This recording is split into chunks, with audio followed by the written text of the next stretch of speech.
We begin with a plea from an East Texas man on death row and his army of advocates. They're begging the governor and the Texas Pardons Board to grant clemency to stop the execution of Robert Robertson, a Palestine man convicted in 2003 for the death of his 2-year-old daughter. Texas is about to execute another innocent man. Speaking to reporters, best-selling novelist John Grisham joined other advocates in support of Robert Robertson. I can't tell you what happened to her, because I don't know. We spoke to Robertson in 2022 about the case that changed his life, the 2002 death of his daughter. We went to bed that night, and I'm not sure exactly what time it was exactly, and when I had woke up, I found her on the floor, and how did she get on the floor? I don't know.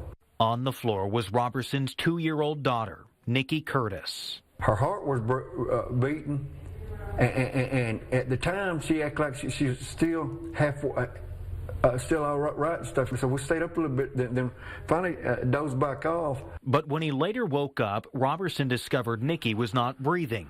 He put her in the car and rushed her to a Palestine hospital. I know it looks bad. I understand it looked bad because I was the only one that was there at the time. As nurses and doctors worked to revive Nikki, they claimed to have noticed bruises on her body and head and immediately questioned Robertson's claim of a fall from bed. The state of Texas is preparing, in essence, to execute Forrest Gump.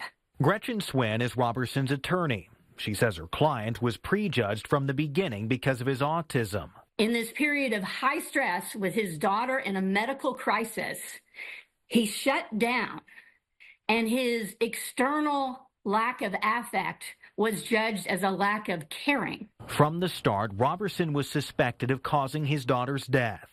Brian Wharton, who is now a Methodist minister, was the lead detective on the case. Nikki herself did not have the appearance of a beaten child, but the CAT scan of her head led to the pronouncement of those 3 awful words, shaken baby syndrome.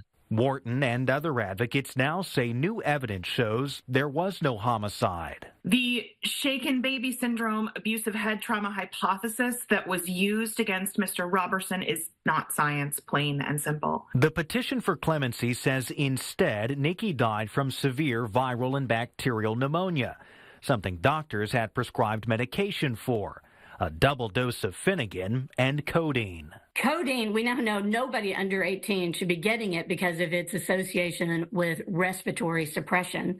Finnegan now has black box warnings saying do not give it to children Nikki's age and in her condition because it will suppress breathing and is associated with fatalities. With his execution date fast approaching, a bipartisan group of 84 Texas lawmakers, 34 scientists and doctors, and a slew of other groups and organizations are now asking Governor Greg Abbott and the State Pardons Board to grant clemency. I will be forever haunted by my participation in his prosecution, his arrest and prosecution. He is an innocent man. In recent years, Wharton has visited Robertson, who he says has forgiven him. Forgiveness, Wharton says, will be fractured if Robertson is ultimately executed. I don't want to die, but I'm not afraid of dying. Why? Why? I know I'm going to heaven. Because they can't hurt me.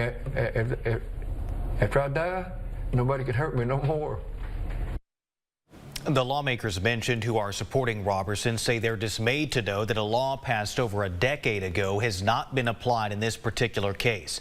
A law that allows challenges to convictions based on disproved or incomplete science. For now, Robert Robertson is scheduled to die a month from today. In the courtroom, trial continues.